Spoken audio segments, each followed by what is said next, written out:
তোদের অনেকের একটা প্রশ্ন যে ভাইয়া পড়ায় নিজের কনসেন্ট্রেশন ধরে রাখতে পারি না, যখন পড়তে বসে আর পড়তে ভালো লাগে না। তো একটা জিনিস দেখো তো ভাইয়া, তুমি যখন মোবাইল ব্যবহার করতেছো, এই যে মোবাইলটা ব্যবহার করতেছো, তখন এই কনসেন্ট্রেশনটা কোথা থেকে আসে?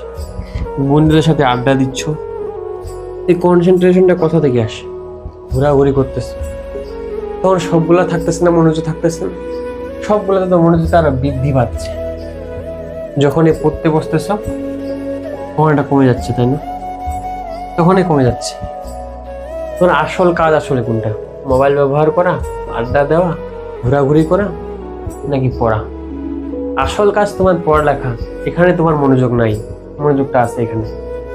একবার তোমার বাবা মায়ের দিকে তাকাও তো, তোমার উপরে তারা কত ডিপেন্ড করে আসছে যে আমার ছেলেটা একদিন ভালো রেজাল্ট করবে, ভালো একটা চাকরি করবে, তোমার উপরে ডিপেন্ড করে আসছে।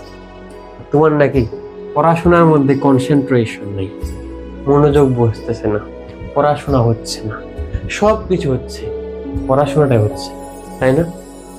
কনসেন্ট্রেশন, পড়ার পরে মনোযোগ তোমার নাই, সব কিছু কাজ হচ্ছে, কিন্তু আসল কাজ পড়াশোনাটা, এটাই তোমার হচ্ছে না। একটা বার কল্পনা করো, যেদিন আমার পড়াশোনায় ভালো একটা রেজাল্ট করতে পারবো না, সেদিন এই মোবাইলটা, এই যে আড্ডা, এই যে বন্ধু, কারো কাছে ভালো লাগবে না, সব কিছু ভুলে যাবে, বন্ধু ভুলে যাবে, আড্ডাও চলে যাবে, মোবাইলটাও আগের মতো ব্যবহার করতে ইচ্ছা করবে না। বাস্তবতা অনেক কঠিন, সবাই ছেড়ে চলে যাবে, তখন কনসেন্ট্রেশন তখন দিবা, এখন দেওয়ার দরকার নাই। পড়া মনোযোগ নেয় না, তাই না? মনোযোগটা আসবে যেদিন দেওয়ালে পিঠ থেকে যাবে, ওদিন মনোযোগটা আসবে, আজকে আসবে না। এজন্য বলবো, এখন নিয়ে আসতে গেলে সব ছাড় দিয়ে মনোযোগটা বাড়ো। আসতেছে না, কল্পনা করো সামনে আমার স্বপ্নটা পূরণ হচ্ছে, হ্যাঁ আমিই পারবো স্বপ্ন পূরণ করতে।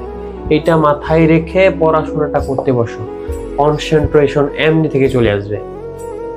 এই আড্ডা, ঘোরাঘুরি, বন্ধু থাকবে না, থাকবে এই পড়াশোনা, এই ভালো রেজাল্ট।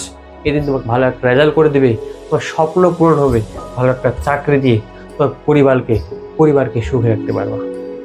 বন্ধুদের আড্ডাই কোনোদিন পরিবারকে সুখে রাখতে পারবে না, তোমাকে নিজে ধ্বংস করে দিচ্ছে, তোমার স্বপ্নটাকে ধ্বংস করে দিচ্ছে।